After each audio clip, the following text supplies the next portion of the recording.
So, you're ready to buy a house. However, you want to find the house before you talk to your lender about getting a pre-approval.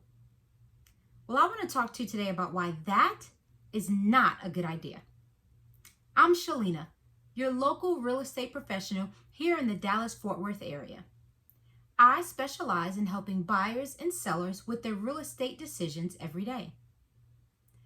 I want to talk to you today about why waiting until you found the home to get a pre-approval is not a good idea. One of the reasons I think this is not a good idea is because you may not be the only one who is ready to put an offer in on that house.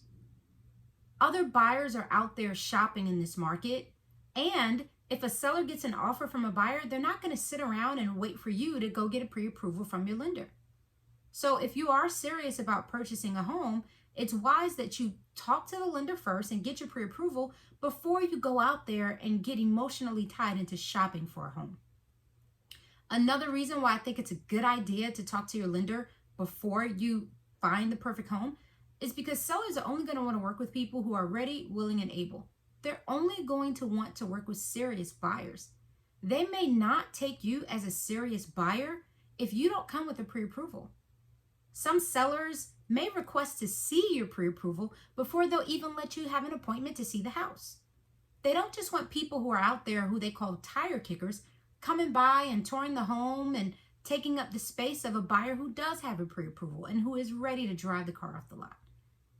Another reason why I don't think it's a good idea to find the home before the pre-approval is because you don't really know how much home you can actually afford. So many times you'll find buyers Googling online and looking at properties that are $500,000-$600,000 and they fall in love with the one. They have found the property and they are in love with that house and they want it. Well, they go and talk to the lender only to find out that you can actually afford $500,000. You can afford $250,000, $300,000. So you've been online playing with mortgage calculators, and then when it finally comes down to it, you find out that you really don't have what you thought you needed in order to afford the higher mortgage. That's why it's always good to talk to a mortgage professional before you go out there and start shopping for a home. Which leads me to my next point. You don't want to get emotionally tied to a home. You'll get emotionally tied to a home and then get disappointed when you find out you can't get approved for that actual loan. Again, we're talking about looking at a home that you don't know if you can really afford because you've never had that conversation with the lender to find out, do I have the income? Do I have the credit? Is my debt to income where it needs to be? What about insurance? Is my insurance quote each month going to knock me out of being able to afford this house? Well, you don't want to end up in a contract. You don't have a pre-approval only to find out you spent money on inspection, you spent money on appraisal. Lo and behold, you can't actually afford this house. The next reason is it's really tough to go to a lender and say, I want you to give me a pre-approval right now. I want that house. If they're a good lender, they're probably pretty busy and they may not be able to get to writing you a pre-approval just like that. In addition to that, if there's some hidden things on your credit report that maybe some of these other free credit report websites didn't find, that lender may find. And that lender may tell you, hey, we need to fix X, Y, and Z before we can give you a pre-approval. Now you're frustrated. Now you're angry. Now you're totally detached from buying a home because you're disappointed in this process.